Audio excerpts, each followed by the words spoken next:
Көкшетауда көктем 2016 республикалық командалық штабтық оқу-жаттығулар өтті. Мақсат көктемгі су тасқынының алдын алуда еліміздің күш құрылымдарының әзірлігін пысықтау.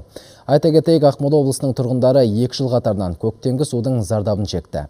Келген шығынды қалыпқа келтіру үшін 5 миллиард теңге қаржы жұмсалған еді. Аймақтағы тілшіміз Дамир Берікұлының сюжеті. Оқу-жаттығу жұмыстарын жүргізуге Көкшетау қаласының іргесіндегі Чайкина және Краснояр елді мекендерінің арасы таңдап алынды. Себебі бұл ауылдар Қылшақты өзенінің жағасында орналасқан.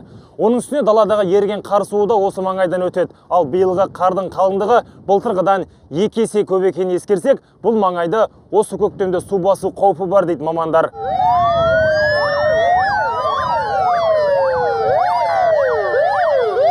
Оқу шараларының сценарийі бойынша аталған ауылдардағы үйлерді су басып тұрғындардың өміріне қауіп төнеді. Оқиға орнына жеткен құтқарушылар жедел әрекет етіп, зардап шеккендерді қауіпсіз жерге көшіреді. Тұрғындардың мал-мүлігі мен бағалы заттарын алып шығу да қарастырылған.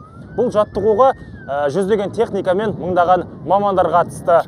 Өткен жылдардағы апаттарды ескере отырып, биыл алдын алу жұмыстарына ертерек кірісіп жатырмыз. Себебі биыл қар өте қалың түсті. Мәселен, осы Ақмола облысын алсақ, мұнда Целиноград, Астрахань және Атбасар аудандарында қауіп өте күшті. Сондықтан да қазір барлық шараларды жасап бағудамыз. Өткен жылы бізге ағын су Қарағанды облысынан келді. Сол себепті осы жылы ондағы су қоймалары алдағы күндері судың деңгейін қолдан төмендетеді.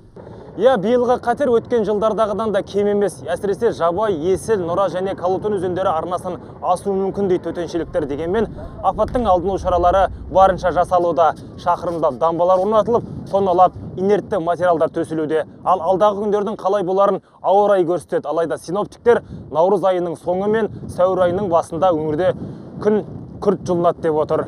Дамир Берікұлы, Анатолий Полянный, Евгений Шинкаренко, Хабар, Ақмола облысынан.